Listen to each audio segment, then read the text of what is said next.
This week on Pivot with Purpose. What's the wildest lie your ex told you? Because boy, have we been through some liars. I'm at work and I'm at your job and you're not there. Lunch came and went and I was like, I know retail. I know You did retail. No, where was he for real? I don't know. He was at work. You never found out? I never found out. Jesus. I remember I said, you're at work? He's like, yeah. And I was like, why just talk to Margaret? She's here. Tell me you're not And here. she said, she said, you don't work here no more. Oh. So where do you work? Where are you?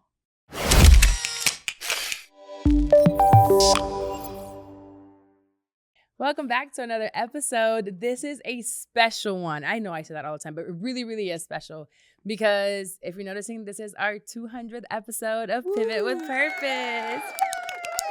You made it. So that we made it, yes. I've definitely recorded tons more than 200 episodes, but if you've been here from the beginning, Shit I'm 30 was where it all started. Okay. And we took a break from Shit I'm 30 where I started recording a different episode with my ex, and we were recording that. So my vision shifted to other things once I thought I was getting married. Pivoted. That didn't happen, so we pivoted right back with some serious purpose in our lives. So here's Pivot with Purpose where that birthed right along with Psalm. And you got my life from way back when to now. So we're kind of do a little recap of, where I've been to where I am now. We also did a little interaction with you guys to get fun questions and just kind of have a good time today on this episode. It's 200 episodes is a lot of episodes. There are a lot of bonus content on there that I used to do back in the Shit I'm 30 days where I would drop an extra episode like once a month or, whatever. So I've gone from 2 different co-hosts to guest to a resident guest who's here, Paola. That's what I am, a resident guest. You're a resident guest. I'll add that to my resume. Yes, please add that. Okay. So we have resident guests from recording in Ayana's playroom. Okay, we'll talk about it. This is episode number 200, but we will definitely start this off with an Apple Podcast review. And this one's from Selling with B. And she says, the GOAT podcast. We can stop right there. Episode's over. Boom. The GOAT. Wait, should we drink the champagne while we're recording? Sure. Okay. Let's do that. Selling with B, give me a second because we're going to toast to not only your review. Do you know how to open those? Yes. Wah! Woohoo! Okay, let's get these You party glasses. more on the 200th episode than New Year's Eve. I sleep on New Year's Eve. I don't think since I worked in the clubs, I don't think I've ever gone out on New Year's Eve. We used to go to church and sleep. That's very Pentecostal. Yes, I grew up Pentecostal. Me too. Really? My grandma had 17 black skirts. And then we did parranda after. No. You never did a parranda? I think I did. Well, the holidays are coming up. But I don't do parrandas or whatever. So we're pouring this champagne. This really is a celebration for me. 1, to continue to keep going with this pod. 2, thank you for being here. Woohoo. You've been here now since Pivot with Purpose was already going, but like the really coming back. The pivot of pivots. The pivot. You came to the pivot. So who would have thunk it? We're still here. We're still here. Cheers. Cheers to 200. Cheers to y'all for still being here, for leaving reviews, for emailing, for DMing, for showing up, for everything that I do. Like literally, it's crazy. So Selling with B, the GOAT podcast. Carla's the epitome of a strong brown woman. Thank you. I love her genuine energy and that she is unapologetically who she is. I found this podcast maybe 2 months ago and I've been hooked ever since. Oh. As an entrepreneur with ADHD myself, I understand how hard it is to stay focused on the goal. But Carla, girl, you're killing it. Thank you. Somebody sees it. She's sweet. I know. Today I give you your flowers because you wear so many hats and you do it so well. Wishing abundance upon your life and all that you do. Y'all, cheers to that. Cheers to that. Like, this is public. Like, is. Literally on Apple Podcasts. You're allowing other people to see what you think of me. And I really appreciate it because I am very vulnerable sometimes on this podcast. Well, a lot of times. Probably every time. Very vulnerable. So I kind of like share a lot. And you guys are pretty receptive to it. And I know that a lot of people can't understand that. But we'll talk about that later as to some people that can't understand And it's not a good or a bad thing. It's just you're unable to understand it when you're not a part of it. Right. So we're going to start with the on-air segment because y'all know I'll be on a radio or whatever. Okay. And I saw this when I was doing Florida Man with Doc. So there was this woman. Let me open up the actual thing. So a Canadian woman. Okay. Her name is Amanda, and she published an obituary for her late father. Okay. So her daddy died. You know, usually with obituaries, like, what do you see? The person's name, they were a great husband, a father, a friend, entrepreneur, whatever. Right. Like a little synopsis about them. Yeah, a little synopsis. So here is how she starts hers. I am pleased to announce the passing of Stefan at the age of 74. After suffering multiple strokes, one thankfully leaving him unable to speak, the abusive, narcissistic, absentee father, husband, brother, son finally kicked the bucket. Jesus Christ. Oh my. She was this. waiting. She pre-wrote this. She was. She was waiting. I mean, the words were good. He is survived by his daughter, grandchildren, and brother. Oof. He is predeceased by his parents and his son, Aaron. Oh. She was, yeah. So she says, Jesus. because he treated people with disdain, there will be no service. Disdain. We don't use that word no more. Mhm. She brought it back. Special thank you to the staff at the Penticton Regional Hospital for putting up with this miserable human for so long. The residents and staff at Sunshine Ridge for their support towards his family at his time, and Karma for doing what she does best. Oh my God. In lieu of flowers or donations, just be kind to your fellow human. Spread light and love where you can and do with your life. Oh, she hated this man. He wrote her off the will. She found out he wrote her off the will, and that was the last straw. And I wanted to just bring this up because when we did this on air at Florida Man, I was like, whoa. But also, good for her. Good for her. I am not against it at all because I live such an open life that honestly, if you were an asshole to everyone around, you know what? Cheers to you, girl. You know what, Amanda? That's intense. Yes, it is intense. Yeah. But at the same time, this might have been the one thing that she needed to get off her chest. That too. That could have been the way of her getting through her grief.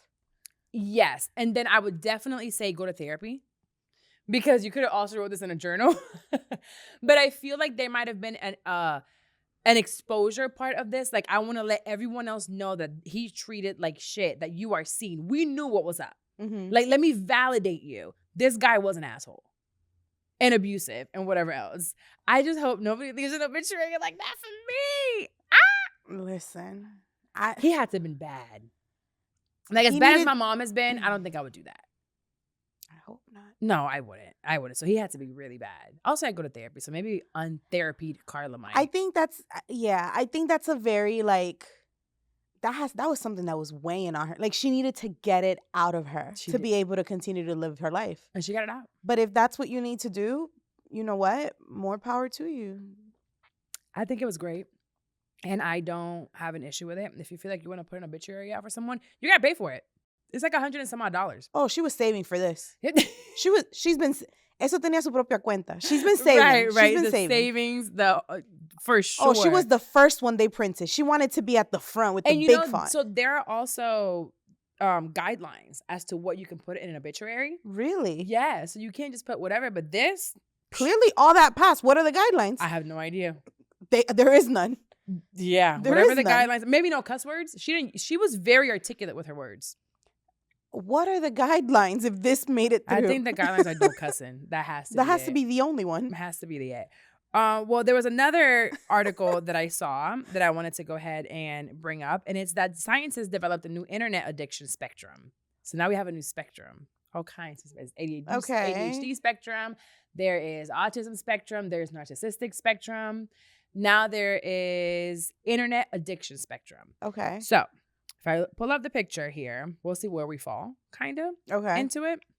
Oh, I'm nervous now. So there's casual users, experimenters, casual users, initial users, experimenters, addicts in denial, and addicts. Okay. So out of the pool of 800 people they had, 15% or 14.86 says they go online for specific tasks and log off without lingering. They just use the internet for tasks. That's not us. Next. No. Okay. Is it you, Carlos? Never mind. He's not paying attention. He's just making sure shit's working. It's probably on the internet. Yeah, he's using the internet right now. Actually, addict. Initial users, 22.86%. Often find themselves online longer than they initially planned and are somewhat neglectful of household chores. Yeah, that's me. Ooh, it's so hard, especially when I go down the TikTok rabbit hole. It's like, do I wash the dishes or do I continue scrolling? It's not, do I wash dishes? It's 12 o'clock. I didn't wash the dishes. Or I forgot to put the clothes in the dryer like last night. Okay. I'm like, oh, yeah. So that's 22%. 21.98%. Experimenters. Okay. Feel uneasy or anxious when not connected to the internet. And we're not talking about social media. We're talking about the internet. Just surfing the web. Web, social, anything internet-wise. Yeah, no. No, you can be without your phone, without being able to search anything, text. Yeah. So texting is not the internet. No. Okay. So internet. Yeah. All right. Well, I'm still there. Anxious. Bit. Yep. Addicts in denial. Display addictive behaviors like forming new relationships online and neglecting real-world responsibilities to be online. I'm not in denial. So I guess I'll go off to the next. So addicts in denial. And then there's addicts. Okay. Openly acknowledge their internet addiction and recognize its negative impact on their lives. Here's where I say I don't have a negative impact in my life. Right. I think it's more of social media also intertwines and internet intertwines with my life. Mm-hmm. So I kind of have to use it. Right. Yeah. I don't think you're an addict though. So I will say, I don't feel like you're an addict. if my phone is not next, I just do this all the time. I just fidget with my phone for no reason. I'll go on the internet. I'll check my email. I'll check social media. I'll Google anything while I'm watching TV. I'm Googling things like Love is Blind. While it's going, I'm searching them, going on TikTok. Like I am constantly on my phone.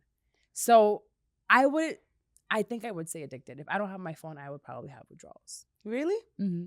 Like you would feel anxious? Like you would get Absolutely. like the anxiety? Yes, I can't be without my phone. I can put it on D&D, Uh-huh. and I know I'm choosing to not answer phone calls. But you still have it. But I still have it, and I'm still using it. Mm. So when you call me and I don't answer, not you specifically, but like when my phone's on D&D, that doesn't mean that I'm not looking at the fact that I saw your missed call. That just means that I don't have the capacity to take on a phone call or a conversation. Yeah, I think I'm. What was mine again? The casual. Yeah, I think so. Yeah. Initial user. You're an initial user. Yeah, I can scroll through my phone and I'll check social media here and there. I wake up and use social media. I'm really trying. So the past 2 weeks, I've been waking up and just saying a quick prayer. Because I'm like, Carla, pray first. Before you get on Instagram. Pray first. Pastor Jay has been telling us to pray first. And here I go, not praying. So I'll do a quick prayer, touch Psalm, because, we sleep together, whatever. Touch him, pray over him, quick. And then I'm like, okay, let me see what's going on. And I just check my phone. So, yeah, I think I am an addict. But also, it makes me money, so it's not doing anything negative to my life. Well, I could be more because productive. that's what I interpret with addiction. That it turns that I could be more productive if I spend less time. It's causing an issue in your life. Yeah, I'll add this link to the bottom to the description so you can see kind of which one you are, or if you know which one you are, DM me, tell me which one you are. I'm an addict. I just don't. There are negative things. I could get the fuck off my phone and go to the gym, get on the Peloton, go outside. There are so many other things. I could do more work if I'm not scrolling, or looking for content. So to say, I'm not always working. Not always working on. We should do a little challenge and see how we can do a week. No, weekend. Nope. I'll pray for you. Please. Okay. I did a 40-day fast before of social media. And it was great, but I just think at this point in my career, I can't do that. No, I can't. So I have to fast something else. Sugar at some point. All right. Well, back to the fact that it's the 200th episode. So I'll do a really quick flash of where we've been since 2017 to 2023. What a year. Wow. 2017 was a year. What a time to be alive. I was in corporate. Mm-hmm. I started this blog called Shit I'm 30. Uh-huh. My friend Mandy was starting a podcast, Horrible Decisions. And yeah, I just went for it. I started this blog and then I'm like, I'm going to turn it into a podcast. Didn't know what to do. Did it myself. I couldn't even ask her technically because she went to a studio to get it done. Right. So we would talk about it though. We started learning. 2017, Shit I'm 30 was birthed. March 2018. And then October 2018, I quit corporate. And I said, I'm going to do this podcast thing by myself. I had already saved a year's worth of savings. And to bring that into perspective, I believe I had $15,000 in my bank account. That was it for 1 year. I got to get my life together. I live in the same house. The only thing that has changed is the baby and the truck. The kitchen. Oh, yeah, the kitchen. Insurance pay for that. So it was 15 grand. I quit in October, had a live show about a week later. My first and only live show for Shit I'm 30. For Shit I'm 30, yes, only. For Shit I'm 30. I was dating someone at the time for 4 years. And that's when that relationship just kind of like went a little sour. He didn't understand what I was trying to do and why I would leave a job with almost 6 figures, benefits, like a super secure career. So that happened. Then summer of 2019, I moved to New York for 3 months. And that's when, a big pivot happened. I went there to expand my career in podcasting. I was like, I'm going to go and knock on every door and try to get in. I had already a couple months prior met Charlemagne, which that episode, I don't know the number of it, but we'll figure it out. Yasmin, it's the episode where I talk about meeting him and flying to Atlanta the same day, just to kind of like say, I'll work for free. You're someone that I just want to be behind the scenes. So I get to New York and I start learning the boards at iHeart. I meet Dwayne, which I already met him, but Dwayne, he is one of the engineers for Black Effect, The Read, Brilliant Idiots. Like, love Dwayne. And he definitely has helped me in so many ways. He probably has no idea how much he's inspired me behind the scenes into me getting into production. So I also that summer meet my ex and I break up with the ex before him. Get into a relationship a couple months later after that summer. Dun, the pandemic. The pandemic hits 2020. Now we're like, well, we've been together now for like 8 months. It's going really fast. It's moving really fast. People now know me as being with you. The pandemic hits. We come home. We start trying to get pregnant. Now I've known him for like 2.5 years. Whatever. The point is I get pregnant. Summer 2020. I had a boat business. The podcast was still going. And you said you made the most money in your... That's the most money I've ever made. During the pandemic. Now I can't say that anymore. I've actually beat that. Hey. Shots. But that was the most money I had made at that time. Like out of your vision. Yes. It was the Academy alone. And I will definitely credit some of that to Charla because I posted a webinar and he reposted it for me. So I had a lot of people coming in and I got a lot of traction off of that, just off of a story reshare. And that's when I say you miss 100% of the shots you don't take. I would have webinars and I would tag and ask everyone, can you please repost for me? Can you please, this is a free webinar, just repost it. And some people charge for that and others will see your vision and be like, okay, we're reposting it. And he did. And so did Nyla. I remember Taylor posted it as well. Mandy posted it for me. Who else posted it at that time? I think Dustin posted it for me. Asante posted it for me. The Friend Zone shouted me out for Idea to Launch on their podcast. So I had so much support from so many other podcasters that it was like, thank you. Right. That was dope. So that allowed me to make a lot of money and get my name into the expertise of podcasting. And then I have a baby. Shit I'm 30 still going. And then it stops. I decided to switch that over to another podcast and put my energy on there. I do gummies. I do all this fun stuff. And then I come back home. And now we are at Hi Hello Lab. So if you look back to my episodes with Shit I'm 30, I would record out of my daughter's playroom. I would have an iPhone on a tripod and record on an iPhone, then put the audio from the mic on. I had Justin Gatlin who came on here, while we were Pivot not too long ago, but he also came on in my daughter's playroom. I had people that like would just come and record with me. There was another studio. I believe his name was Anthony. I know his name was Anthony. They had a studio in Longwood, and I would record there. Ricky Padilla, came on those first couple of episodes. Mandy came on. Like, I just had a lot of people that supported me no matter what. James Smith, the attorney, came on like 2 episodes. He's the best storyteller. I actually have to bring him back. So it's been a lot. It's been a roller coaster, but now we're here. In 6 and then years. you came along for the pivot of all pivots, like you said, when we came with 3 camera angles and the best of the best, like, audio at Hi Hello Labs. And Carlos, I don't know what he saw in me. You brought me in when you were up here. I expect nothing less now, okay? I expect nothing less. I don't record in closets. I don't record don't call me for a closet. I'm not doing it. For a closet don't call me for the closet. I'm not there. I want production. I want production. I need a call sheet. I need all that. She's lying because the last episode before this one, actually, we did it in my office with holding a mic like Bobby, no cameras. So she's lying. She's a ride or die. Well, we ain't gonna die. We're just riding. So yeah, I came in here, and one of the biggest things about, and I'll say this not because he's here, it could have been anybody else, but I came back to Orlando kind of worried that I wasn't gonna find a home to record in the quality of what I just seen in New York. I just left New York. New York had cameras, baby. They had studios. They had production. And I'm like, how am I supposed to go back to recording out of my daughter's room? I can't. Who's now a baby room. Right. And I don't necessarily have the income coming in like that. I do, but do I want to necessarily invest it? And I was like, I have to invest it. I know where this is going. I know what I'm going to do. Plus, what I was about to drop was some fire. No, it wasn't.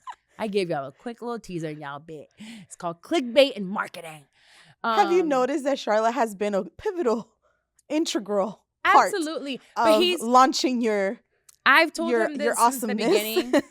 When I have been watching him for a long time, and he was just a male version of what I saw, that he was very unapologetic, and that he owned to his growth, right? Owned his growth.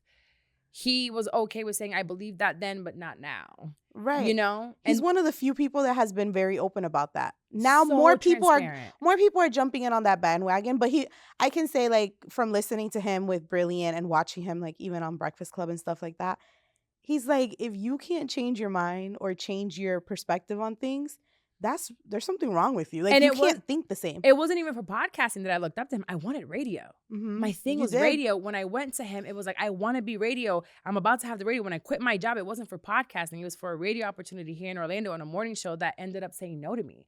So one of the reasons why maybe you two are looking at me like, why haven't you made the step and the leap that you had to make? It was, I was shut down from here and told, you're too big for Orlando morning show. You still are too big.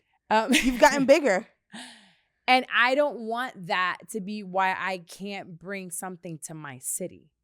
I just feel like the city needs more. Yeah. You know, it's like, I commend DJ Nasty for still DJing. And he's in my same radio station, right? Nasty is a millionaire.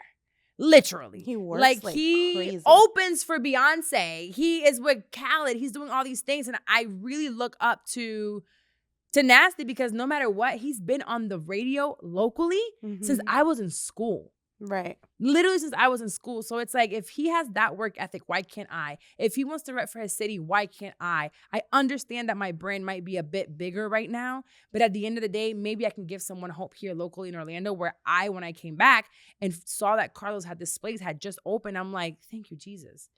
It was like, I didn't realize how much it was an answered prayer, why for all those years I never wanted to work in Orlando, because no one has state-of-the-art anything for media. You know, they have a room with 2 chairs and a camera, and I'm like, bro, I had better production in my fucking room. Right. So this place here is what really gave me the jump start to be like, oh, we're coming and we're coming right. Yeah. And it made sense. So seeing the growth of them, seeing the growth of myself, and partnering now, it just... Thank you, Carlos. I appreciate you. And his wife is fucking bomb. His team are bomb. It's like just finding someone that's not bullshitting about the fact that they know what they do. And that's they are good at what they do and they stay consistent. And it's like the growth will come. And also having an alignment. That too, 100%. That's big. And they see your vision. Yeah. They don't think you're crazy. They're like, let's do it. No, the only time Carlos said, get that shit out of here was when I brought a tarot reader in. And he was like, I don't play with that shit. And look at it now. I know. And I could only imagine like how he probably felt. Like, I'm about to tell this bitch, don't ever break. And I was like, I'm cool. That's fine. I get it. And then I kept playing with the shit and I got fucked up. So he told me first. No, but it was worse what I did afterwards. But no, seriously, like finding someone, alignment is going to be my word. It's been my word this year, like unofficially, but I definitely want to continue that through 2024. Alignment. If it doesn't align with my values, if it doesn't align with my vision, if it doesn't align with my growth, I don't want it. Yeah. That's the only way things are going to grow. And then you aligned right in it. You were quiet. You're not on social media. And then you on here just letting Still it not rip. on social media like that. And you allowed me to put you on clips. That took a lot of time because if I'm being 100% honest, I'm a private person. Right. People don't know what I'm doing unless I say what I'm doing. Right. I keep to myself. I don't share a lot of stuff with people. But at the same time, like, this has been really fun. It's fun. It's made me be more vocal about stuff.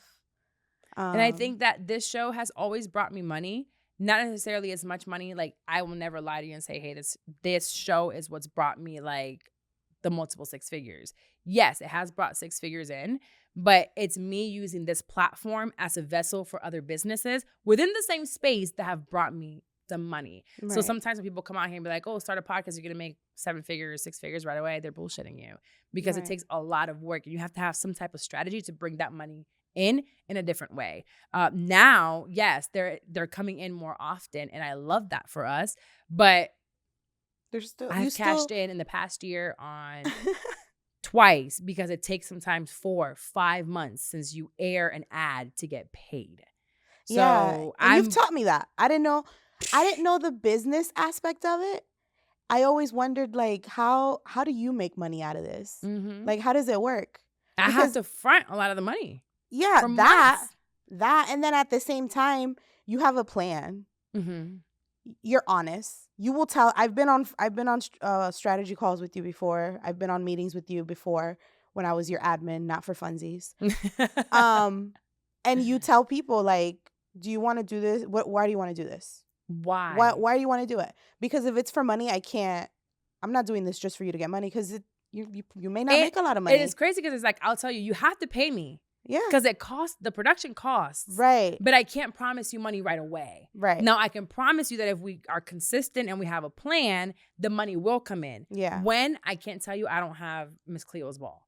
But you need to be consistent. This is something that you need to be passionate about. Like, so passionate, and you can't be doing it because of somebody else. There is money in this shit. There's so much money. There is a lot of money. So much money. But other than know for sure, it's going to take you a minute. And even then, I will tell you, we didn't start monetizing know for sure until, I believe, 5 months in. I was going to say month 4 or 5. Yeah. It was about between 4 and 6 months, and we didn't see any significant money coming in advertisers-wise until about 7-8 months in. But when they came. But that's different. B has been there for 10 years. So when we're talking about consistency, B had a massive platform already. Right. So yeah, they kind of came in behind closed doors. But the people with no audience beforehand, like the good moms, bad choices, the horrible decisions, not see the thing is because they came in with Joe Budden. But still, because of Mandy's voice is how she got that already. Right. You know, the cocktails, the poor minds, like all of this, we all started around the same time and we had to hustle. Right. We had to really, really hustle. You guys are seeing us now 5, 6, 7 years in. Right. You know, and that's when the money's really going in. So anywho, enough about podcasting. That's how we got here. 200 episodes of this podcast. We were able to do it. So this is like Carla 5.0 at this point. 5, okay. From 17 to now, about 5.0. A lot of things have changed. And then consistency, it is hard for me. But I figured like some of the things for me is with my ADHD time blocks is one of the times that I can be more consistent with things. I'll put 20 minutes, 25 minutes, get some things done. Sometimes I need an hour in between the 25-minute blocks. But I get it done. And what I've implemented into my life in the last 2 years, 3 years, is a lot of prayer, a lot of obedience, and just giving myself grace. I'm really working on the giving myself grace. So hard. Because sometimes I'm like, you dummy. You're so stupid. Why did you do that? You knew that was no good. And I stopped. I have stopped now for a long time calling myself like negative names. Okay. And I'm like, go girl, you did it. But sometimes I slip up. But you know, who doesn't slip up sometimes? And medication. Medicated Molly. I am medicated Molly. I took Adderall today. when I don't have my Adderall, I kind of learned in the past couple of years of which marijuana helps me, whether it's a gummy or a flower. Again, an eighth lasts me like a month, so I'm not like doing drugs, but I'm doing drugs. Right. Yeah, so before we get into the questions from Instagram, I do want to say that because this is the 200th episode, I do have a special thing only for a week. Courtney, remind me to take this shit down. For a week, we're going to do PWP 200. My course, my Launch Your Podcast in 30 Days course will be up. It's $697. I used to charge $49. You're late. So $697 is my course. I'm doing it for $200. $200 1 week. So if you or someone you know want to launch a podcast, you go to idealaunchpodcast.com, go to services. It'll have somewhere for you to click. And you go to my self-paced course, $200 for the next week. And just take advantage of it. Take advantage of it. I think it's my gift to you. There's a lot of information there. You get a call with me. And you can figure out if this is what you, without having a huge investment into the podcasting space. A lot of people have to spend upwards of $20,000 just to launch. Just to launch. You know, well, with me. You could do it other places. But with me and my expertise and me helping you, you can pay up to 20 bands. So $200 for you today. Go check it out. I'm not saying it again. All right. So we put some questions on Instagram because we want to have some fun. Always. Because I'm back out here dating, talking to guys, having conversations. Going out to dinner. I went to dinner. Oh, spending a whole day. You spending a whole day. Should we talk about that? If you want to. I called him this morning and told him he would be content. I mean. All right. So you guys have heard me talk about a long-term boyfriend that I had. And I came on this podcast and he was told and sent this clip that Kaysen cut. Kaysen ain't shit, but you're good. Good job, Kaysen. Your clip cutting is top notch. Trust me. I've gotten DMs too. The editor of all editors. I had a boyfriend for 6 years that we had so much fun. We were toxic with each other, but he was my cheating ass boyfriend. He's the first time I got cheated on. And then he cheated again and again and again. And that's the only terrible thing I can really say about him. I don't think we were completely compatible, but we were toxic. I was very vocal I feel like I was the abuser in the relationship, verbally and sometimes physically. And because of that relationship with him and starting therapy in 2017 while we were still together, I think I led to the fact that I can't keep putting hands on people because it wasn't just him. I would hit everybody, and that's just what I knew. So after him, I said, this is it. Like, there's no respect here. And he wasn't a bad person. We just weren't for each other. Well, we broke up. We broke up right before I got with my ex. And we had just kind of been talking for about 6 months. We weren't together, but it was like I was still entertaining him, and now he wanted more because, of course, when they cheat for years, then they're tired, and then now they want marriage, and now they want kids, and now they love you so much, and now I'm like, now you're the best thing for them, right? And now I'm like, now you're getting old. I'm popping. Now you want something with me. I'm not saying that's why it was at all. I just know we loved each other so much, but I think I was already scorned by how many times I had been cheated on. I was tired of getting it. This girl called me one day. We were talking. As a woman? No, she was calling him, actually. She was calling him. He was asleep. I picked up the phone, and she said, I know who you are. She knows who she is. I knew who she was. But I didn't know when she was talking to him. She's like, I know who you are. You know who I am. I've been talking to him for X amount of time. He'd be coming over here to see me, blah, blah, blah. I remember she would not tell me who she was. I took that phone and woke him up and bah! Who is this bitch? Blah, blah. And then I went through her text and just finally found out who she was. Not even cute. Jesus. They never are. They never are. At least get a cuter one. But anywho, I saw him for the first time. I have not spoken to him since the day we officially broke up. Mm-hmm. It's been 5 years. Never saw him again. Never spoke to him again. While I was in Dallas at Woman Evolve, I was trying to evolve. And the pass came ringing. Ring, ring. It was him. He called, and I was like, I immediately thought that something happened to a family member of mine because he's still close to one of my siblings. Yeah. Because he knew him before. So I was like, who died? Like, legitimately, who died? And he's like, I am so sorry I butt dialed you. So anywho. I think that's wild. He still has me on his favorites. I think it's, okay. He still has me on his favorites.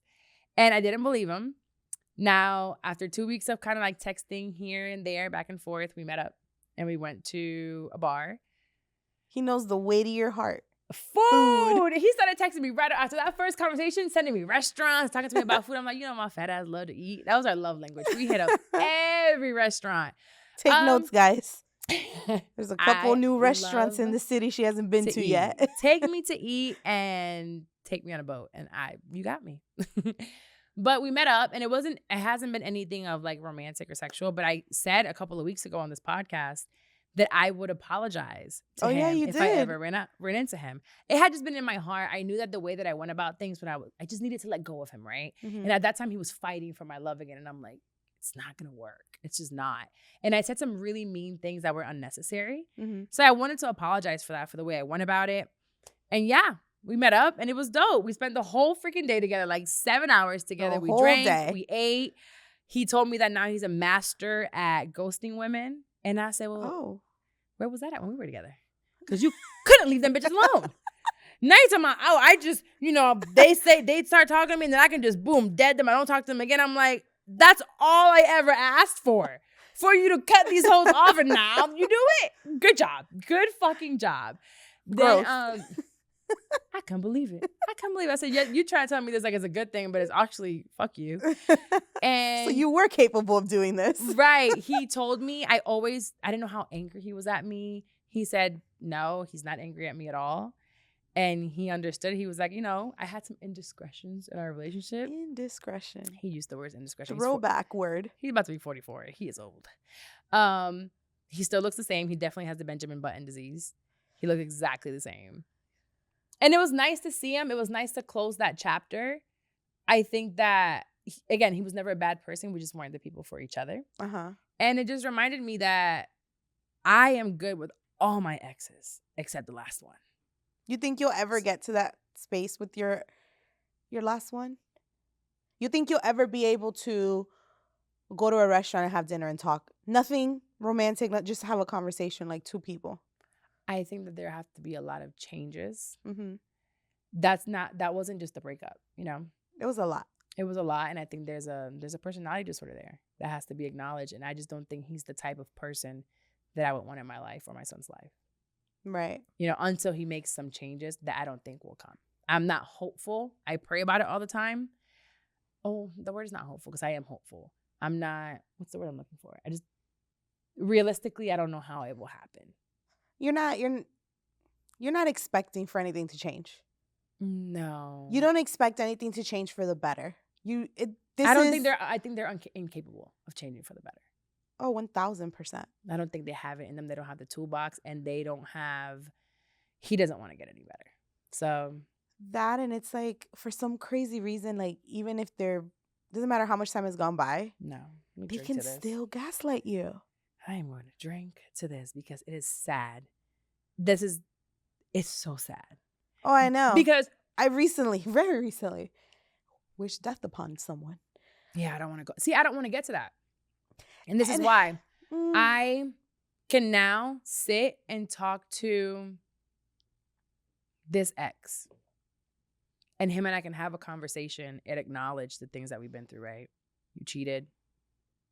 We had physical altercations. It was never like a sadistic thing. I'll never look at my ex and all the fights that we had and think like, you meant to hurt me. Mm-hmm. Although he was cheating. He was a cheater. Okay. And he told me, I said, why? I kept asking him why at the bar. And he's like, that's all I knew. Yeah. That's all I knew. I didn't know any better. I met him when he was 33. I was 26. I'm 25. That was a time to be alive in Orlando. I was popping in the clubs. I was a baddie. This right here did not exist. There's no cheaters around. It was a triathlon Carla. Word. Ooh, I was a baddie. But I can look at him and be like, I can't ever say he's a bad person. My son's father. It was something, is the word sadistic what I'm looking for? Yeah. You want to hurt people. Mm-hmm. That disorder. You consciously are doing this. I wouldn't even say conscious. It's just it's ingrained in their personality. They don't even know. They're so selfish. They don't care. They don't. But at the same time, it's like, I always used to say this. Do you sleep at night? Because it feels like the brain is always going. You're trying to see what you're getting into next. What you're doing next. What are you doing? What are you keeping up? What lie do you got to keep up with tomorrow? And who do you have to step on to get there? So it's like they're not resting. Everything is a plan. Everything is calculated. Nothing is a spur of the moment. Like, oh my God, I tripped and fell. No, you made yourself trip and fall to get this. Right. You made this happen. So it's like, I don't, It's at sad. least for me, I already know it's never going to change.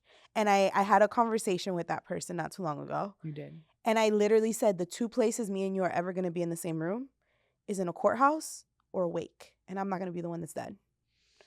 I literally said that. Those are the two instances that me and that person will ever be in a room together. Realistically, I would love for him to get to experience our child. She's an amazing, smart, pretty, happy kid. Right.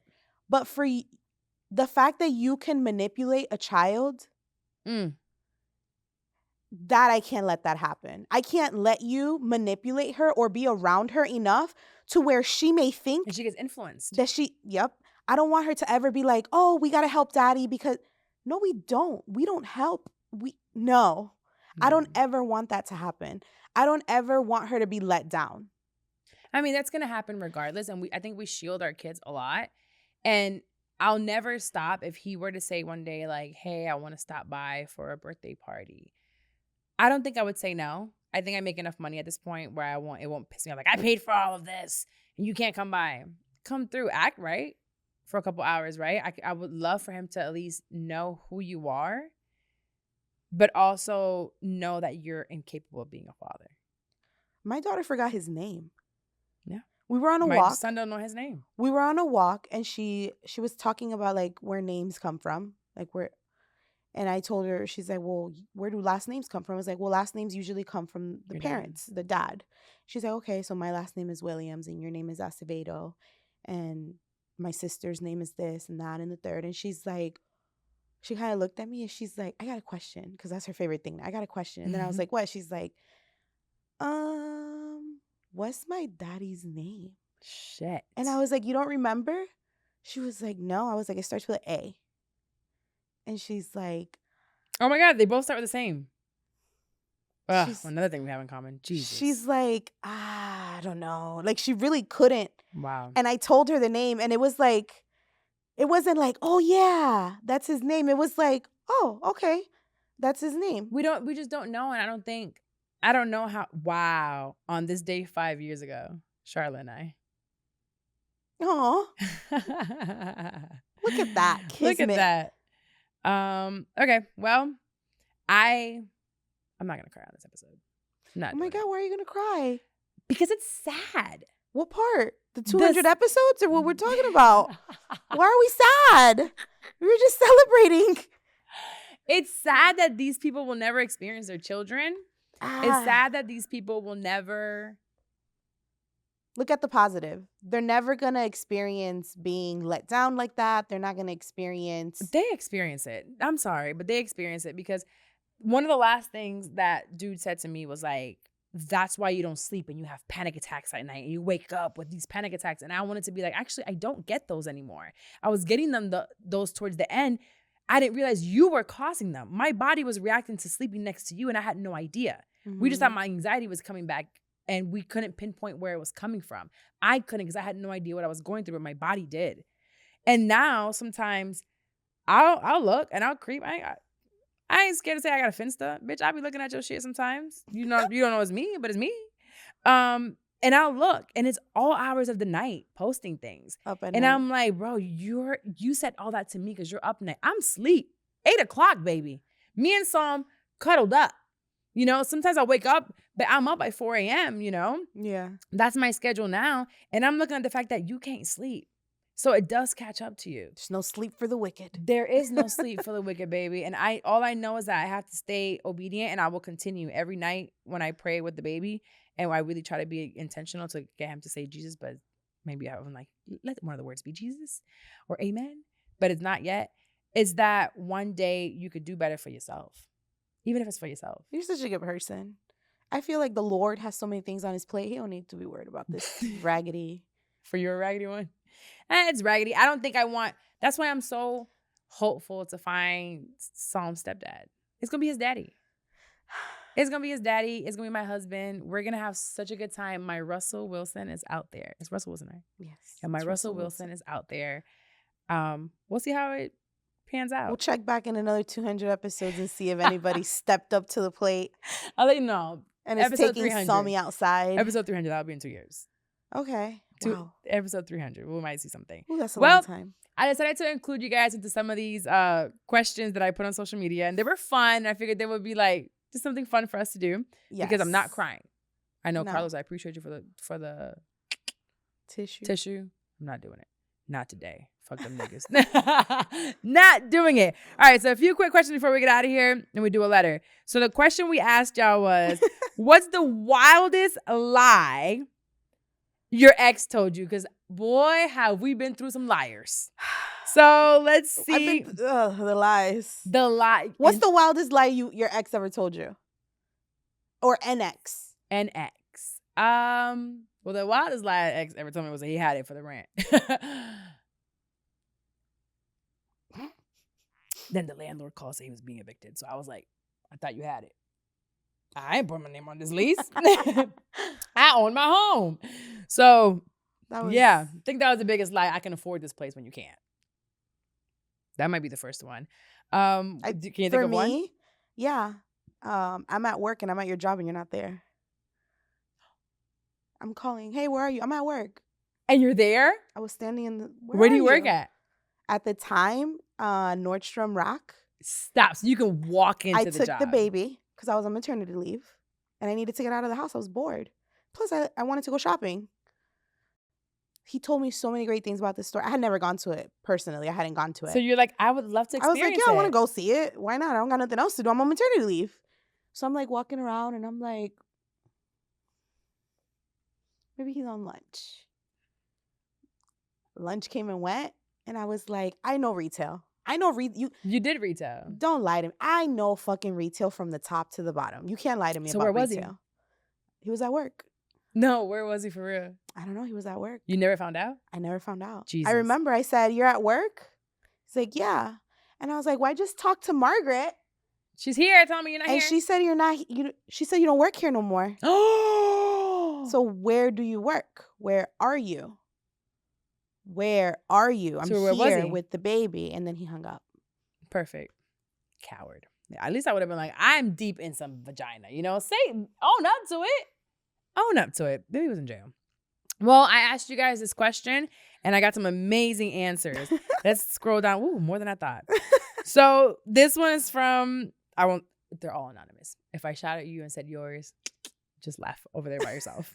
His real name. And told me he played for the NBA before he got a career-ending injury. But he told her the real name. So she was able to look it up and he never played in the NBA.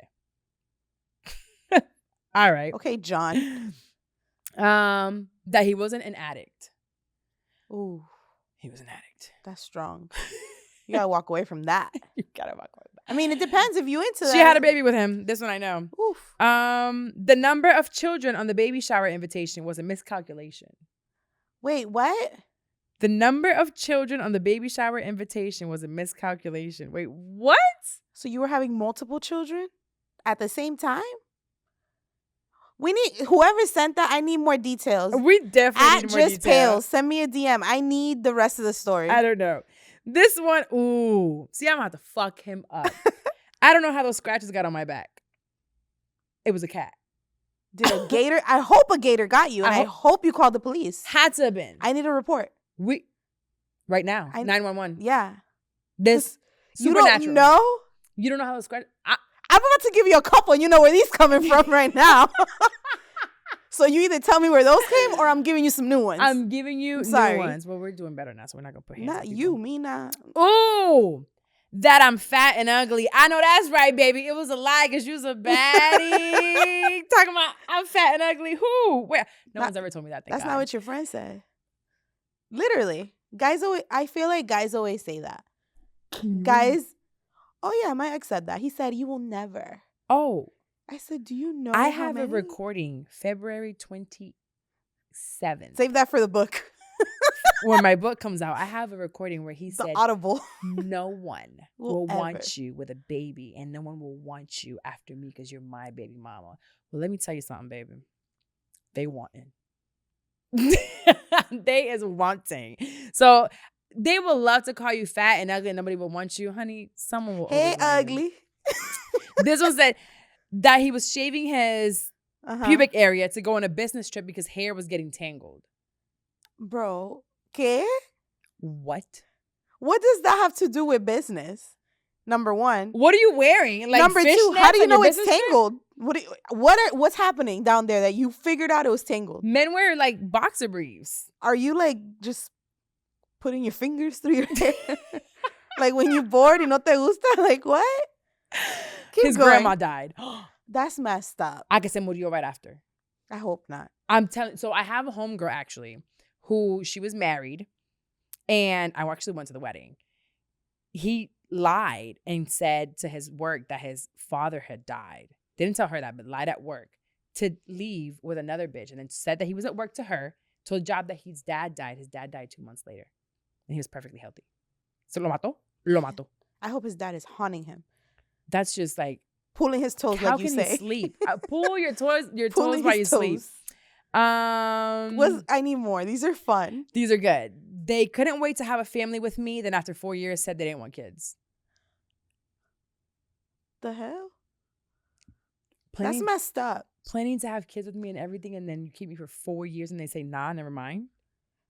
That was a tactic to get you. Girl, I Right. hope Well, you I'm left. glad at least you didn't have kids with them. Oh, what did you? I don't know. Was it their kid? Yikes. I don't know. I That's don't know. terrible. That he doesn't have any close friends because he focused on work and me. But he has no close friends or family because he's a narcissist and refuses to hold accountability. Oh, yeah? Oh, that's a good one. They do say Yeah, that. they I don't do say I it. don't have a lot of friends. I don't need that many people around me. I stick to myself. That's a red flag. I want to stay out of the way. That's a red flag. People I want to envy meet. me. I want to meet your friends. If you have none, I don't want to be with you. Right? That's weird. You're fucking weird. I mean, you don't have to be with your friends every day, but you have to have friends. At least like 2 or 3. Something. Somebody that can like really vouch for you. But then you really need to vet those friends because I saw friends. I didn't vet those friends enough. And hell, the friends didn't know what the hell was going on. I didn't know that girl was underage when I got her pregnant. Oh, wow. A pedophile? That's a wild lie. Jesus. Okay. The fact that you need to have that conversation with your boyfriend. Okay, we're going to end on this one. Are you ready? I don't know. This is the lie of all lies. He texted me and said he was on life support. Wait, what? He texted her saying he said he was on life support, but he was texting me. He said, I'm on life support. I'm on life support. Clearly, they don't know what that is. Fucking idiot. You're about to be on some life support. You're about to be on life You're gonna support. find out what life support is. Now, something else that we fell into was dating people that we thought had, were okay off. At least you could pay your bills. We found out they Hopefully. was broke. How did you find out the person that you thought could pay their bills was broke? How did you find out they were broke? I got a call from the landlord. You did. Yes, because I was the point of contact while I was there. Oh, So was he's that like- a call? He's like, I'm trying to figure out where so and so is at. He owes X amount of money, and I'm like, months, not money, months. X of amount of rent, months. and I'm like, there's no way. I just left, and it's like, oh, shit hasn't been paid since I was there. Let me park. Hold on. I was literally driving. Yeah, we were. Oh, you were there. We were driving. Hold on, let me pull I over. forgot you were there with me. See, I have a witness. He called, and I'm like, and then I called the niggas. Like, don't worry about it. I'm taking care of everything. You don't know nothing. I'm like, well, you're about to be sued. Just saying. But yeah, the landlord definitely did call, and it's like, I'm trying to get a hold of this motherfucker. Where is he at? And I'm like, when you find him, let me know, because I'm trying to figure it out too. He's dodging us all. He's like, well, we'll keep in contact. Oh my gosh. So how did you find out yours was broke? When he lied to his mom to tell his mom that I needed stuff for my daughter and that I was postpartum. Oh, they love that postpartum shit. But don't tell Paul anything because she's postpartum and she's feeling a certain type of way, but we need this. And I'm like, and this came out, that was like the first time that I was like, the fuck? No, I don't. No, we don't. What are you doing with this money? Why didn't I get some of it since I was part of the so lie? he got the money and you ain't getting none? Yeah, his mom hell. gave it to him. I need a different mom.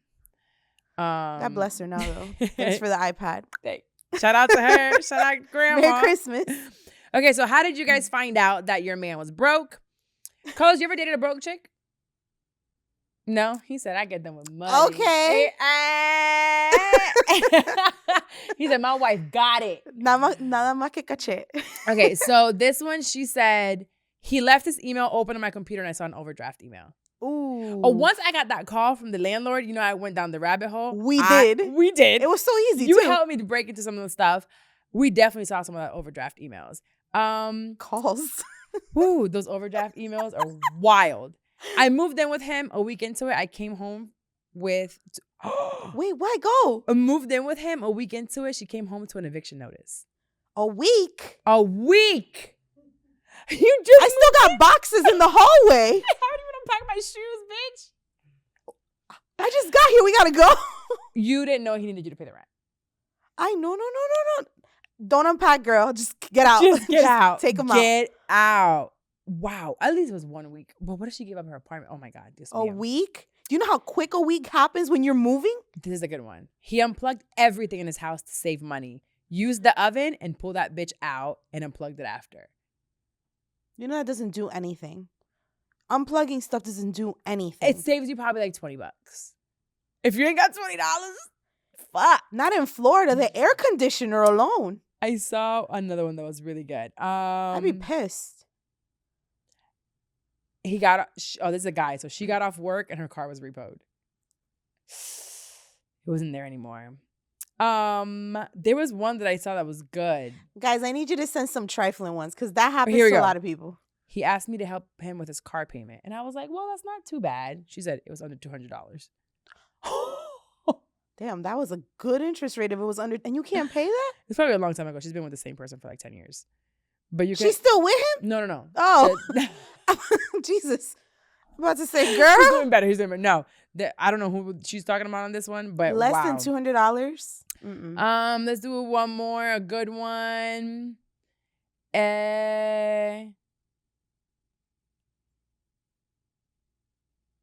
His fridge broke and asked me to send him money for a new one. Yo, how comfortable are y'all asking for people for money? You took the words out of my mouth. For number one, for a man to ask a girl that they're just casually dating, that is a disgusting turnoff. Eso a mí me pone mal. If We're I'm not talking married to somebody, with children. Why are you asking me for money? if I'm talking to somebody and you're already talking about, oh, I'm struggling with money, don't talk to me. Wait, dudes do that? Yes. Nah. See, If you start complaining about, that's why I love my drug dealers. Remember I told you I went to dinner with somebody and they were talking about how bougie I was. Oh yeah. And I'm like, And it was bougie because of what was it again? it was just a Mexican restaurant. And it was Bro. like, oh, this Yeah, is it was so on the higher end of much. Mexican restaurant, but still like probably when you look it up on Yelp, it probably has 2 money thingies. All I'm going to say is I was very happy because one of my goals was to get an Amex. And when I slapped that bitch on the table, I was like, you know what? I don't know what you got going on, but I got but money. I can pay for this. Oh, actually, speaking of that, so when I was hanging out with my ex that day, he paid in the first place that we went. And then we were like, we kind of didn't want to like stop talking. Not like that, but we were still catching up with so much. And he had to leave, like we had a cutoff. So, and again, this is like 5 hours later. So he left and I went home, got the baby, and the babysitter was home. So I'm like, I can meet you again, like right down the street. So we met out for a drink and to eat by the water. And I said, you know what? Hold on to your wallet. I got this. This is my apology to you from like 6 years ago. I'm gonna go ahead and put this platinum right here real quick. It feels good to be able to do that. At least for me, because I worked really hard to get that. But I think it's so dumb for a guy to be like talking about like struggling with money like that. Todo el tiempo. Like because it's like you're subtly making a scene for me to be like, well, do you need help? I'm not gonna help you. Ugh. We're not there. This reminds me of Izzy on Love is Blind. Have you watched Love is Blind yet? I haven't started because I'm waiting for when everything is out so I can binge All it. right. Well, if you're watching Love is Blind, Izzy gives me the biggest broke vibes. And he's Hispanic too. He said she has, whatever. Watch Love is Blind. Izzy gives me broke vibes. Wait, he's trying to find a wife and he talk about he broke? How did you He get on wants the to go show, 50-50 sir? on everything. He said dinner's 50-50, house is 50-50, but she owns the house and you still want to go 50-50? Get out of here. Dinner. All right. Well, those were fun. I think I'm going to do that more often. So follow me on social at Carla Wilmaris. Every once in a while, I'm going to post certain questions. Please be a part of it. Please. Your answers will be part of the podcast. I think it's fun to see like what we've gone through. Cause damn, It's also it's fun and sad. Because it what's is. out there? It's bad. What's out there? It is pretty darn bad. Don't forget, Idea launch is $200 this week only. I'll probably let's do it till October 15th. Till October 15th, it's out because we have to put this out tomorrow. All right, let's see what we've got here. It's really good champagne. Big. It's actually I did a really good good. Go me. He was Tell me. Question. All right. I want to provide my wisdom. So do we do a mother with an undiagnosed mental illness or do we do a childhood friend? Ooh, those two sound good. Childhood friend. All right. My childhood friend of 15 years and I lived together for 3 years as roommates. Mm-hmm. We were amazing friends and great roommates to each other. 2 of the 3 years we cohabitated were during the darkest of the pandemic. So we spent a lot of time together. It was very fun. When I met my boyfriend during the second year of living together, childhood friend and I saw each other less often because I was getting to know him, but she and I still saw each other and texted frequently. About a year later, she met her boyfriend and communication became much less frequent to the point where she often forgot that I had texted her. She used the excuse of, I'm bad at responding, you know that, or I'm super busy, sorry for responding late. I live with my boyfriend now and she is living alone for a few months until she and her boyfriend moved in together. I miss her a lot, but I don't know what to do or say because I don't want her to think I'm angry. I only want her to be happy, even if that means we aren't good friends anymore. I don't think she'll change her texting habits for me, and she's always wanted a fun and amazing boyfriend, which now she has. I really miss her as a friend. Any ideas on how I can get her back as a friend? I'm triggered. We should have gone with the other one. You did have this happen to you? As the person who was ghosted by the friend, and I hope you listen to this shit, okay? And I hope you finally call me back. Because you still talk to some of our friends, you bitch. And they tell me. But then there's some of our other friends that you don't talk to. Abusadora. Tell me how you really feel. Like the obituary. Fuck you. No. I am pleased to announce. That we are no longer friends. I think, be honest. There's nothing wrong with being honest. and when you're honest, you're vulnerable. So you have to know that it could hurt you what they'll say. Yes, be honest and just say like, "Hey, I really miss you." I don't think people assume that you're going to be like gum stuck to each other forever. People change, life happens, and that's okay. But I don't think if you have a good relationship with someone, I don't think life should get in the way of that relationship. Right. Even if you only check in once a month, once every 3 months, and have lunch or dinner once every 6 months, that's better than just completely ghosting somebody. Living with somebody is very intimate. It is. I don't know what that's like other than men. I lived with this bitch. I never had a roommate. And it was 3 of us. We lived together. She's going to call you back at this We point. lived together. We worked at the same store. We saw each other 24/7. And you don't have closure as to what happened?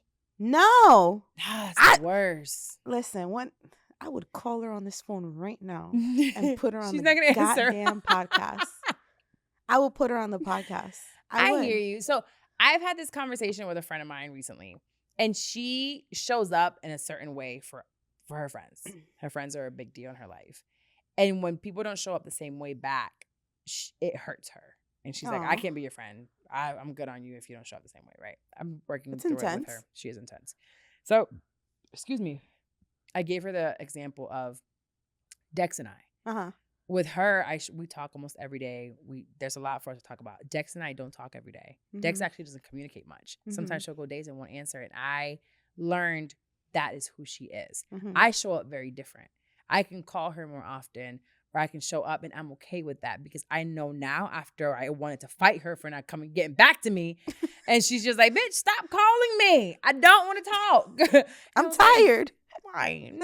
You don't want to talk to me. But no, it's who she is. She loves me. She adores me. If I call Dex and I said, 911 need you here right now, she'll pull up. Yeah. But I also know she's not the friend that calls and wants to hang out and is on the phone constantly.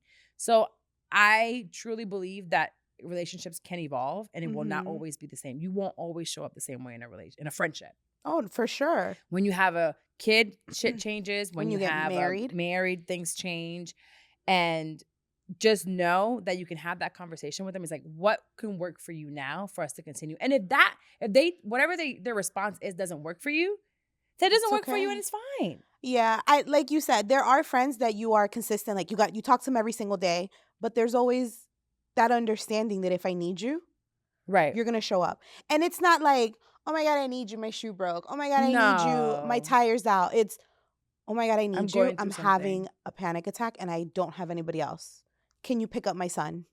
Can you watch my son for me? And I know that every single one of my friends that I don't talk to, and as busy as you are, I know that if I need you, you'll show up. As busy as Jenna and Brittany and Dex, Mandy would fly. She don't even like kids. And Wendy, Wendy has literally like uprooted things, and I'm like, meet me here, let's go. So it's knowing the capacity of each person on how they can show up. You can't expect for someone to show up for you the same way you show up for them. And not all friendships are lifetime friendships. No. Some friendships are seasonal. Some friendships are for lessons. Some friendships are to get you from one place to another, like in your life and stuff like that. I will say I've kept most of my friends, even from high school. Like Shaquan and I talk maybe a couple times a year.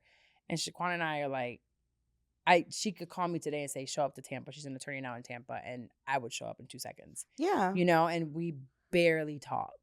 But we catch up with each other on like major life things. And Carla and I, like, we used to be together all the time. We had the Carla and Carla show. And now we just have such different lives. But we have baby boys now. And I needed her last minute. I'm like, Carla, we don't talk all the time, but I need someone with Psalm. She shows up. She pulled up twice, you know? So, and if she were to call me, like, I'm going to pull up if you need me. So just know that relationships can change. And how you show up for them will change. But if the love is truly there, it's there. There are others that, like you said, it's first season and taught you a lesson. And it's like, I shouldn't have gotten close to that motherfucker. I should have seen the red flag. You were using me. By the way, okay, we're closing up now, Carlos, I promise. Okay. My ex told me, he said, I called him and I said, is there anything I can't share? And he told me there's nothing I can't share. I did give him the thing. Disclaimer. I'm like, is there anything that I can't share? He goes, I'm not going to lie to you. I haven't had another girlfriend like that since you and I. And I'm like, damn, I'm sorry. But also he said that certain girls were dating him to get closer to me because of me. And I said, what do you mean? Want from you? So he said he would start talking to them and they'll go out a couple times or whatever. And then I'll have an event or something. And they'll be like, oh, hey, I want to go to this. And then he'd be like, now you know who she is. So they would try to like, oh, I want to do this course. Or I want to go to this live show. Or I really love this podcast. You ever heard of it? And he'd be like, really? You want to? So they would want to like find out more about me. Isn't that crazy? I am so sorry, sir. I am so sorry. But I will say this. I'll shout out my friend Jackie because I will say her and I have been friends for 10 plus years. 10 plus years. Long time. We met working in store together. Literally just working in the store. And she is somebody that I don't see often. I don't remember the last time I saw her, she was in the hospital having her baby.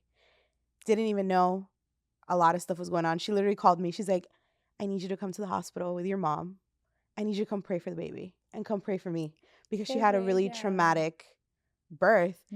I promise you, I said, I'll be there in an hour. I called my mom. I went to Target. I filled up a basket of essential stuff and I took it to her and she's like, this is why I love you. And I will say, like, some friends are like that. You don't have to talk to people every day. You don't. But I think if we don't talk every day, something's wrong. I'm checking in on you. What's wrong, Carla? But right now, it makes sense. Like, it could come to a point where, like, you get into... When we get into relationships and we're in a different stage of our life. Right. We don't know what that will be. Right now, we're both single. We're both have all this free time, so it makes sense. And I think it'll come a time... Like, we've talked about this in the pod before. You'll be like, right now, I don't have the capacity to. Or I can't do that, or I can't pick him up, or if it's the last resort comes to me. That's growth from me. Yeah, because you're a people pleaser. I'm a people pleaser. And I know a lot of people pleasers, and I had to get out of my people pleasing. I still have it a little bit. Yeah. Maybe a little bit more than a little bit. But my boundaries have gotten much stronger, and I think my boundaries book definitely help with that because I can see how other things in my life go south when I'm people pleasing. You're also surrounded by people that respect your boundaries. Yes. That's a big deal. And the ones that don't are gone. Because if I say no and you don't give a damn, that boundary doesn't mean nothing. Right. People need to respect your boundary. Yeah. And I think I want to make sure that all my friends know. Like when Dex texted me today, she was supposed to be here. So she's the one that I started this podcast with. I had 2 co-hosts. I had Dex, who started with me, and the podcast got traction, and I wanted a live show, and she was like, baby girl, I love you. I'm not doing this shit. People are DMing me, and it's not cool. And she left the pod. Then I had another co-host that did not work out in any way, shape, or form. And I let that go. So to have people that continuously, friends that show up, from if I tell Carla, pop up to the podcast, tell Dex, tell you, tell Jenna, like tell anybody who I tell to come on the pod as my friends, they pop up to be a guest just so I can have someone to talk to. So I think I might not have blood family, but I have like, they said blood is not thicker than water. Sometimes it's just stickier. That's it. Blood is gross. Yeah, that too. Well, let's end this episode with a Bible verse. Today I have Matthew 13, 16, 17. I love to end everything with a Bible verse. It's my roots. It's what I truly believe in. The Bible, Christianity is my foundation. I know that some people think that if you're not living completely on the right track, I actually had a conversation with someone recently, you're just like this heathen. Look, we're working on it in this world. Mind your relationship with the Lord. Yeah, you have just yours. Mind your relationship. I'll have mine. Matthew 13, 16, 17. Open your Bibles. Just kidding. I'm reading it to you. But blessed are your eyes because they see, and your ears because they hear. I tell you the truth. Many prophets and righteous people long to see what you see, but they didn't see it. And they long to hear what you hear, but they didn't hear it. And for me, this speaks in probably a different way that it would speak to you. I have been wanting to see certain things, and I hear certain things, and I feel like others don't. And that's okay. That's okay. Some people don't have the privilege of having the relationship with God that you have, or the talents that you have, or the blessings that are coming to you. And I have been able to be blessed with eyes and ears. Discernment. That see so different. Yeah. And it doesn't bother you when you see it different. You're like, okay. I see bigger. I want more. I'm in a stage of my life that I won't take less. And I have been having conversations in the past couple of weeks with people that don't see what I see. And that's okay. I no longer get angry, but I also thank God that thank you that you've given me this vision to do more. To that woman that messaged me, she's in her 50s. I know she listens. I don't remember your name. You sent me a DM about being 53 years old, 16-year relationship with a narcissist. And when I spoke, it spoke to you. I had a vision. I heard God tell me clearly, you need to speak on this, but be very careful on the way that you speak on it. And I have been very careful for the past year and a half, a little bit more, on how I brought up narcissism, how I decided to be vocal about my abusive relationship, and never to do it out of anger, just out of education and helping other women. And others can't see what I'm doing, or see what I'm doing as maybe attention seeking or just for a check. Trust me, I can make way more money dropping voice notes and videos and pictures. Much more money, because if I get paid per impressions, and if I were to drop some of these voice notes, some of these videos, some of these pictures with bruises, we get Amex on the sponsorship list. Impressions can make me some serious money. Yeah, but you haven't been spiteful. No, so just know that you are able to see certain things. You're able to hear certain things that others are not. And there are people that long to see what you see, but they're just not. You are blessed to have it. We each have a gift that others don't. There's gifts that you have that I just absolutely don't have. I can't do it. You clean the room with your daughter. I can't do it. But what a bond that creates with your daughter, right? That's a bond that I never had with my kid, because if we were to clean the room, we were fighting. Because I don't want to do it. You just wanted to do two separate things. Yes, I'm like, I just can't do this, right? There are just certain things that definitely help with that. So Matthew 13, 16, and 17, there's things that other people long to hear and see, but they can't see, and you do. So just, you're blessed for it. We're all blessed for it. Another Pivot with Purpose episode. Number 200. Number 200. Wait, That's guns. I'm ready to shoot somebody. Bow, bow. You're We so are in out of Florida. practice. You don't even know the club sounds no more. You don't even know what to do. We're letting out the club. Let's get out of here. Don't forget ideallaunchpodcast.com. If you want to take that self-paced course, it's $200 until October 15th. Anytime after that, you can use the code PIVOT. You'll still get money off. It just won't be $200. You got to pay for what I know. Have a good weekend. Don't forget, if you're in Orlando, Hi Hello Labs. Calm down now. Scheduling y'all. I ain't got no time to record now because all y'all niggas want to be in here. But fine. They're going to just keep growing. Hi Hello Labs for all video stuff. Carlos is like, bitch, shut up. He's been here a long time. We're out of here. See you later. Goodbye.